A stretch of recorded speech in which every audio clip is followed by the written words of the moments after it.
Welcome to Disruption Blueprint with Shannon Spotswood from RFG Advisory. In this podcast, we help advisors grow their net worth, build their businesses, and maximize their independence. We've built an award-winning platform with innovative technology, comprehensive service, and a team of individuals who are experts in their field to serve advisors.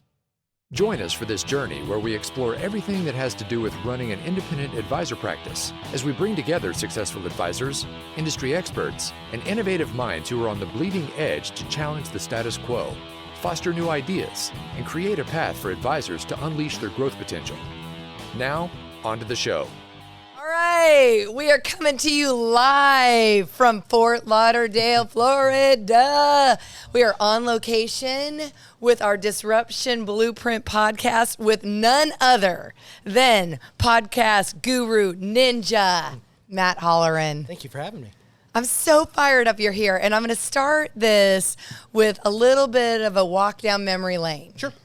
So at our advisor retreat in 2020, basically 2 or 3 days before the world shut down, we were all at Captiva Island.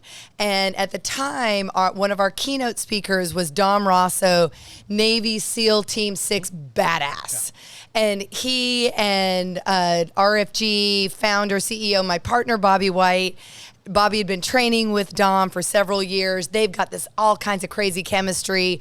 Dom is obviously, operator at the highest level. I mean, we're talking Navy SEAL Team 6. Like, it doesn't get any more badass than that.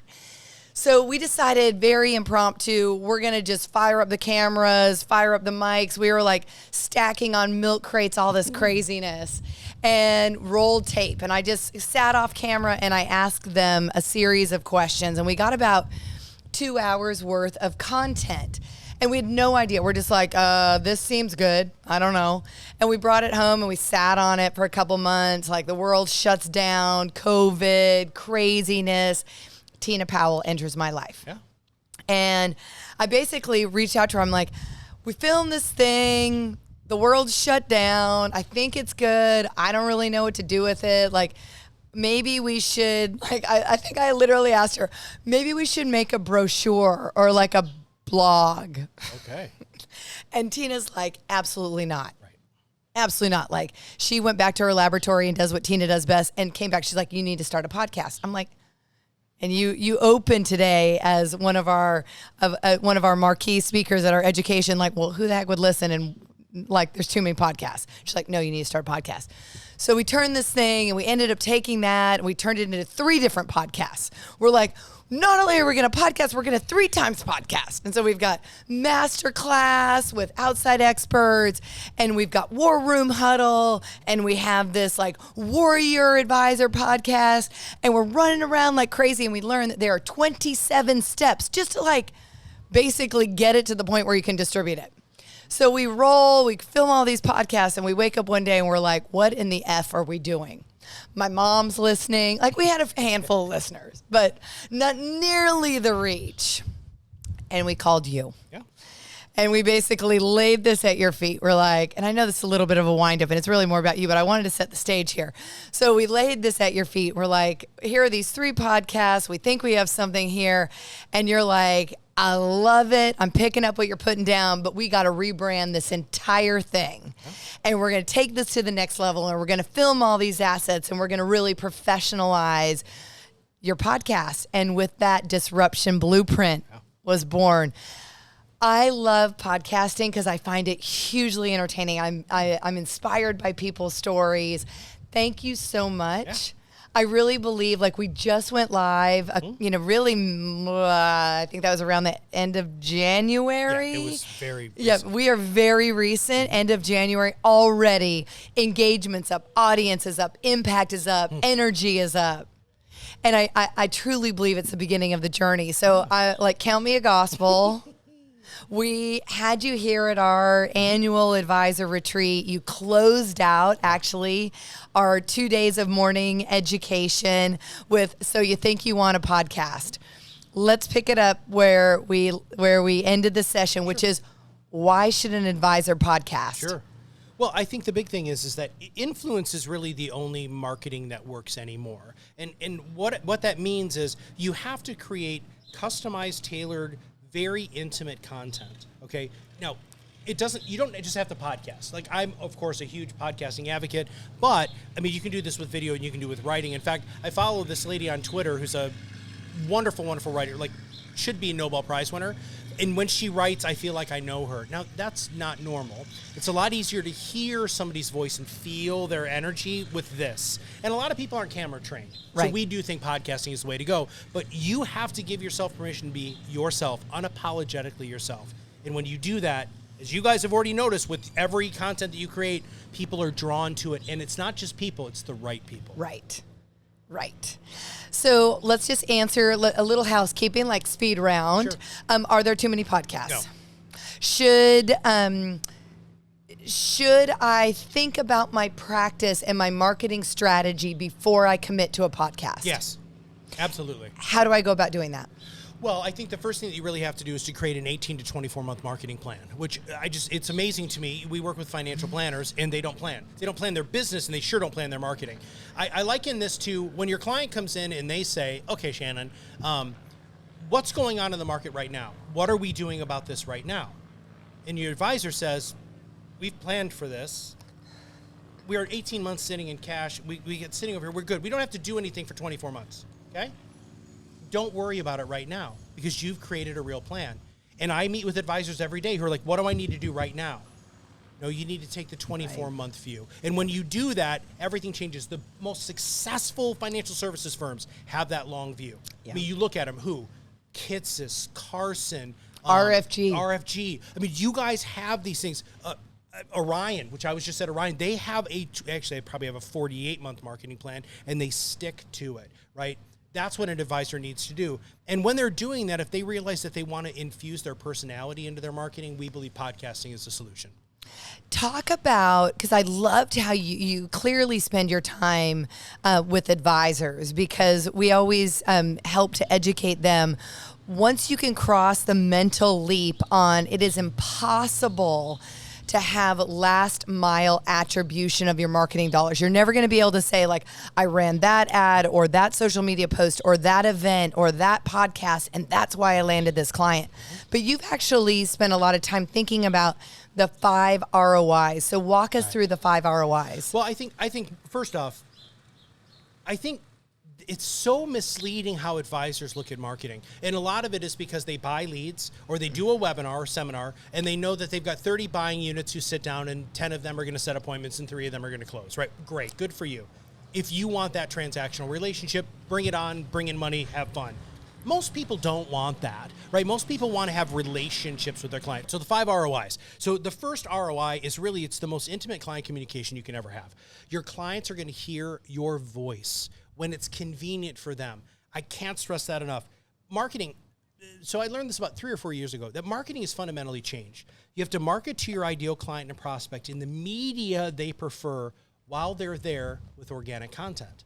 It used to be, you'll remember this, some other people might not necessarily, friends. Yeah, oh, of course. Okay. So Friends, the last commercial break at Friends was the biggest ad spot, period. I remember and it was that. some company talking at you, convincing you that they should buy your product. It doesn't work anymore. Yep. It doesn't work anymore. Nobody wants that at all anymore, and they sure don't want to have Crazy Larry screaming about the used cars, right? So they need to feel like they're participating in a conversation, and you're building relationships. So that's number 1. Number 2, it's so easy to get this for referrals, right? It's easier to refer somebody to, hey, listen to my podcast, have them build a relationship with you. Then they call pre-sold. So we have this continuum called the influence continuum. Most advisors are selling to skeptics. Okay? Mm-hmm. What we do is we build fans. Yeah. People come in pre-sold. They know who you are. Yeah. It's working for you guys. Right. I mean, people are like, oh my God, what's this RFG thing? And oh my God, I love the feeling of these people. How do I get involved? That's what you guys are doing with this. Yep. That's the power of podcasting. So number 2, it's easier to refer somebody to a podcast than it is to call my guy. Nobody does that anymore. Number 3, it's so great for COIs, right? So centers of influence want to be on a podcast. Most of them don't have their own. And if you follow the system that we've built, which, by the way, we've published this ad nauseum, it's everywhere. You can find out what our guest system is for free. they come on your show, then they share your show with their entire audience. Right. And as I did make your compliance person flinch a little bit today, it is truly an endorsement. I mean, if the estate planning attorney shares your podcast, I mean, it's not an endorsement for FINRA or the SEC, but they're saying, I like this person. I work with this person. I work with this person. Right. And that's good enough, right? Yep. So what was that number? That was Number 3. Right, number 4. It's easier to sell an existing client a new product than it is to get a new client, right? That's like sales number 101, right? Yep. Or business building 101. We've found that there's so many great ways, especially with, like, when you brought this up today, alternative investments, all of those things that you guys talked about at the conference today. It's wonderful to be able to go back to your clients with something new, and you do this. I'm pointing at the microphone. You actually use the microphone in order to educate them, and then they come in and like, oh my God, what is this? Blah blah blah. Right? Yep. Well, I can. You can help me with do that? Oh my God, that sounded really interesting. Tell me more. Oh my God, that's great marketing. And then the last one is truly not new assets, right? When you have the ability to grow your audience and more people listen. In fact, we have a guy who graduated from Proudmouth. Now, I'm not necessarily super proud about that because he's not a client anymore. But he used his podcast to get on CNBC. Wow. Because it was he's a known commodity, right? He was putting out content left and right. He's really, really good. He's on CNBC every week now. Every week. And he does not market. He doesn't do anything else. He turns down. So in order to become a client of his, you have to prove that you listen to his first 3 podcasts. And there's like an Easter egg in there. And then he says, okay, yep. And all of a sudden they're like, okay, yep, and I qualify. Because that's the other really cool thing. He's on CNBC and everyone's like, I'm going to work with this guy, right? Well, maybe you don't qualify because he works very specifically in the tech space and stuff like that. So they listen to his 3 podcasts and like, I'm not a tech guy. I'm probably not going to be able to work with him. His sales process went from like 8 calls down to like 2. Oh, I love it. And oh my God, Stephanie here with like efficiency and Love all of those things. I mean, you guys are all about that here. Yep. And this really helps an advisor become more efficient. It's so interesting because yesterday I did just an impromptu, quick show of hands. How many of you have had the following statement made by your client? I didn't know you did that. Every single hand. Oh, of course. Every hand in the room went up. I'm like, okay, guess what? Yeah. Wow. Here we are. Yeah, Vehicle brutal. for delivery. How can I help you? Yeah. It is so, share with us your perspective of the industry. So if you look what are you doing to me? Well, if you look 5 years out. Oh, yeah. And we're at this crossroads where it's like, there are those advisors who are tapping into, how do you make me feel? How do I amplify how I make you feel? And those are the advisors that are going to win the lion's share of this generational wealth transfer. Women are going to control 67% of the wealth by 2030. Yeah. Like, we are at a crossroads. The industry we are in a bull market for advice, but the industry is going to look different. Mm-hmm. How does marketing and podcasting fit into that? So, first off, advisors have to realize that they have to stop marketing like it's the 1900s. Okay? I love, my kid said that to me. Dad, you were born in the 1900s. And I was like, damn, that stung way worse than I had expected. All right, so there's number 1. Number 2, so Carl Richards actually just posted this on Twitter, and him and I were going back and forth about this. He said, are advisors going to become content creators? Is that what their primary job's going to be? And I firmly believe that's the direction we're going. Wow. Because investment advice is commoditized. I'm sorry, it is. I was just at Orion, and this advisor came up to me and said, we were talking about money management. He's like, well, hold on. So a savvy client can go directly to fill in the blank, and pay 30 bips. Yep. Or pay you 100 whatever bips over the 30 bips. Yeah. Why am I using you? And I was like, okay, this is a really interesting conversation because you're only looking at the financial advice as the value of the advisor. Right. That's not it. No. It's the relationship. It's knowing the family. It's knowing your goals. It's helping you achieve those goals. It's putting you into contact with other people who can help. Advisors don't realize, I think they do egotistically, but not in reality, what power they have in their clients' lives. And I just wish they really accepted that and embraced that more and used that by using influence to really get them to just live better lives, because that's why they hire your people. I love it. Amen. All right, quick promo. Here is what I will say. At RFG, we're obviously big believers. We invest very heavily in branding and marketing and video, in podcasting. we actually have a rule. I sound like a mom. We have a rule that you can't, as an advisor, join RFG and podcast without working with Proudmouth. We appreciate because that. we believe that, one, if it's worth doing your best. And two, this is not a game for amateurs. There is no time. There's no time for staying up all night long, Googling YouTube videos, figuring out my intro, my outro, my logo, my this, my that. So it is a little bit of a shameless plug, Sure. but I will say, like, your time is your most valuable resource. Don't try and become Proudmouth. Don't become a podcast savant. Like, hire the best and roll. Thank you. I really, really appreciate that. I don't really know wow. And I speak from, I can say that because I spent 2 years producing my own podcast, our own podcast. So it's like, learn from my mistakes, hire the best, and commit the time. If you're going to put the money in, if you're going to commit your time, put the money behind it to make it a success. Opening yesterday at Orion's conference, 2 days ago at Orion's conference, the CEO, Eric, said, advisors only spend 20% of their time with their clients. They spend 80% of their time on non-revenue generating activities, including, let me Google and YouTube how to create a podcast. You as an advisor want people to hire you because you're an expert. Yes. Why don't you hire other experts? Sometimes they do with coaches, right? Consultants, things like that. But for some reason, advisors are like, well, my spouse is going to help out, or I hired this college kid. First I have an intern. Oh my God, because I'm the compliance guy here, that scares the living heck out of me. Right. Because I know they're going to make mistakes. In fact, I was just giving free podcast consultation to a competitor, right? Because we live in an abundance mindset here. Yeah. And he said 3 things that I thought to myself, you're going to get an advisor fined. Because they haven't done 4 million, trillion, kabillion episodes, right? I mean, they haven't had meetings with every major broker dealer and wirehouses and RIAs and finding out what you guys need and want. We want to play nice in the sandbox, but here's the deal. It does take advisors' time. So I don't want people to think that this is like, they just show up and it's like 20 minutes. It's 3 to 4 hours a month for you to produce every bit of content you will ever need for that whole month, right? And that's not just recording. That's making sure things are approved, reviewing the stuff. And then also the most important thing, Shan, this is where most people go wrong. They have to do fan maintenance. Mm-hmm. Social media has to be social. Yes. It has to be. You can't just talk at people and think everybody's going to follow you. You have to say thank you. Yeah. You have to like their stuff. You have to do that. And you can do that, by the way. It is compliant to do it. You just can't say stupid stuff. I love it. Thank you for being here. Thanks for having me. It's awesome. Podcast or die.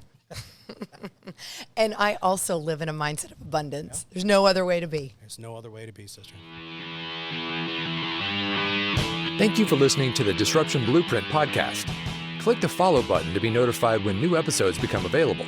Visit our website at www.rfgadvisory.com or schedule a call on our advisor resources page. And don't forget to click the follow button to be notified when new episodes become available.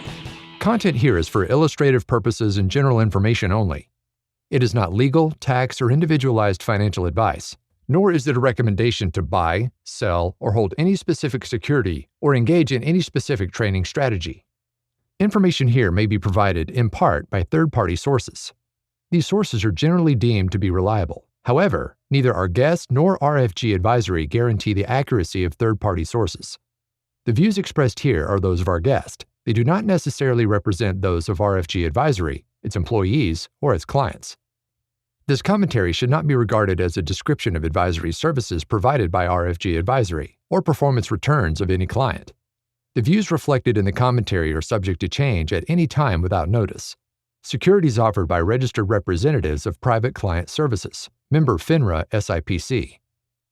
Advisory services offered by investment advisory representatives of RFG Advisory, a registered investment advisor. Private Client Services and RFG Advisory are unaffiliated entities. Advisory services are only offered to clients or prospective clients where RFG Advisory and its representatives are properly licensed or exempt from licensure. No advisory services may be rendered by RFG Advisory unless a client agreement is in place. RFG Advisory is an SEC-registered investment advisor. SEC registration does not constitute an endorsement of RFG by the Commission, nor does it indicate that RFG or any associated investment advisory representative has attained a particular level of skill or ability.